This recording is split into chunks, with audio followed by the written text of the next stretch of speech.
దేవుని ఘనమైన నామమునకు స్తోత్రములు. ఈ వాగ్దానం వింటున్న మీకందరికీ మన ప్రభువును ప్రియ రక్షకుడైన యేసుక్రీస్తు నామములో శుభములు, మా హృదయపూర్వకమైన వందనములు తెలియచేస్తున్నాం. ఈరోజు దేవుని వాగ్దానం 2వ దినవృత్తాంతముల గ్రంథం 25వ అధ్యాయము 9వ వచనం. దీనికంటే మరి అధికముగా యెహోవా నీకు ఇయ్యగలడు.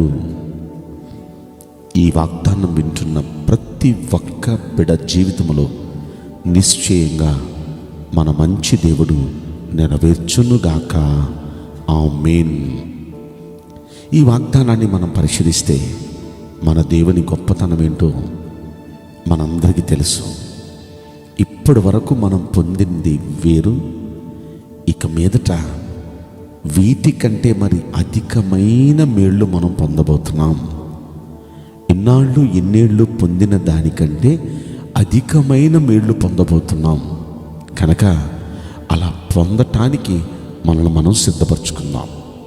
ఏంటి ఆ సిద్ధపాటు? మనం యోహాను సువార్తలోకి వెళితే అక్కడ నతనయేల్ అనే ఒక వ్యక్తితో ప్రభు పలుకుతున్నారు ఈ మాట. యోహాను సువార్త 1వ అధ్యాయంలో 50వ వచనంలో ఆయన అంటారు, వీటికంటే గొప్ప కార్యములు నువ్వు చూస్తావు. అంత మాత్రమే కాదు, నీకోసం ఆకాశం తెరవబట్టం నువ్వు చూస్తావు. నీకోసం దేవుని దూతలు దిగటం ఎక్కటం నువ్వు చూస్తావు.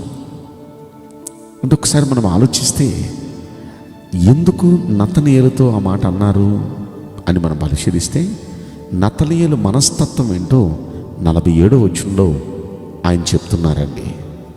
ఇతడు నిజముగా ఇశ్రాయేలీయుడు, ఇతని యందు ఏ కపటము లేదు అని అతని గురించి దేవుడు మన మంచి యేసయ్య ఆయన సర్టిఫై చేస్తున్నారు.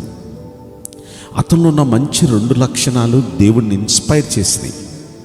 అందుకే అంటున్నారు, ఇప్పటి వరకు నువ్వు చూసిన కార్యాల కంటే గొప్ప కార్యాలు నువ్వు చూడబోతున్నావు. నీకోసం పరలోకం తెరవబడబోతుంది. దేవుని దూతలు నీ దగ్గరికి రాబోతున్నాయి. నీకు మేలు చేయబోతున్నారు దేవుని దూతలు.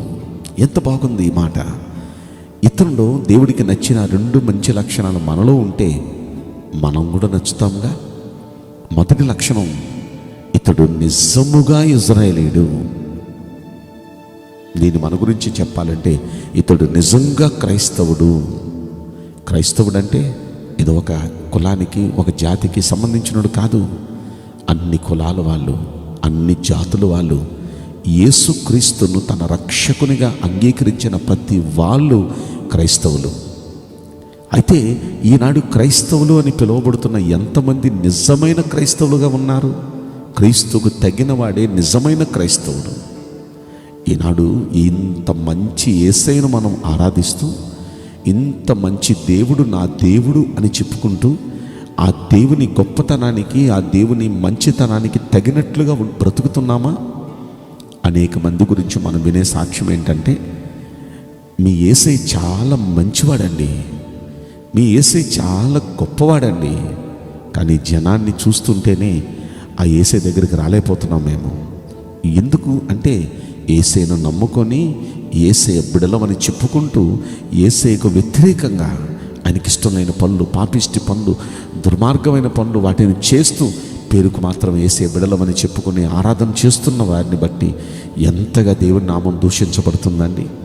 కనుక ఈ రోజున వాళ్ళు నిజమైన క్రైస్తవులు కాదు. నిజమైన క్రైస్తవులు ఎవరంటే క్రీస్తుకు తగినట్లుగా, ఆయన గుణ లక్షణాలకు తగినట్లుగా, ఆయన ఎలాగ బ్రతికారో ఆ విధంగా ఆయనకి తగినట్లుగా ఎవరు బ్రతుకుతారో వారు నిజమైన క్రైస్తవులు. ఇతడు అంతగా వీటికంటే గొప్ప కార్యాలను చూస్తావు అని ఆయన చెప్పటానికి గల కారణం, ఆయనలో దేవునికి నచ్చిన మొదటి లక్షణం నిజమైన క్రైస్తవుడు. నిజంగా ఒక ట్రూ క్రిస్టియన్గా అతను జీవిస్తున్నాడు. ఇక అతనిలో దేవునికి నచ్చిన 2వ లక్షణం ఏంటంటే, అతని యందు ఏ కపటం లేదంట. కపటం అంటే మాయ. బయటకు ఒకటి మాట్లాడటం, లోనుకు ఒకటి అనుకోవటం, బయటకు ఒకటి లోనుకు ఒకటి, దీన్నే మాయ అంటారు. ఇలాంటి మాయ లేదు ఆయనలో. ప్లెయిన్ హార్టెడ్, యథార్థ యథార్థ హృదయుడు, మాయ లేనివాడు, మోసం లేనివాడు. అతడు చాలా ప్రశాంతమైన హృదయం కలిగినవాడు, నిర్మలమైన హృదయం కలిగినవాడు. అలాంటి మంచి హృదయం కలిగినవాడు కాబట్టి అతన్ని మెచ్చుకుంటూ అంటాడు, ఏ కపటం లేదు, లోనే కుళ్ళు లేదు, ఏ కపటం లేదు. ఇతడు చాలా నిర్మలమైన హృదయం కలిగినవాడు, చాలా మంచి హృదయం కలిగినవాడు.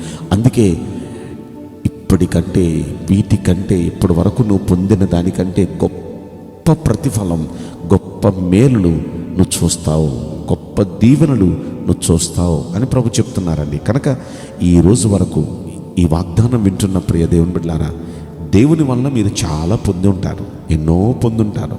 ఇప్పటి వరకు మీరు ఎంత పొందారో, ఎన్ని పొందారో వీటికంటే గొప్పగా మీరు పొందబోతున్నారు. నమ్మండి. అయితే ఆ రెండు మంచి లక్షణాలు మనలో దేవుడు చూడాలి, అప్పుడే దేవుడు ఇస్తాడు. అలాంటి లక్షణాలు కలిగి మనందరం జీవిద్దామా? ఈ వాగ్దానం వింటున్న మనందరి పట్ల మన మంచి దేవుడు నెరవేర్చునుగాక. ఆమేన్. నేను మీకోసం ప్రార్థన చేయబోతున్నాను.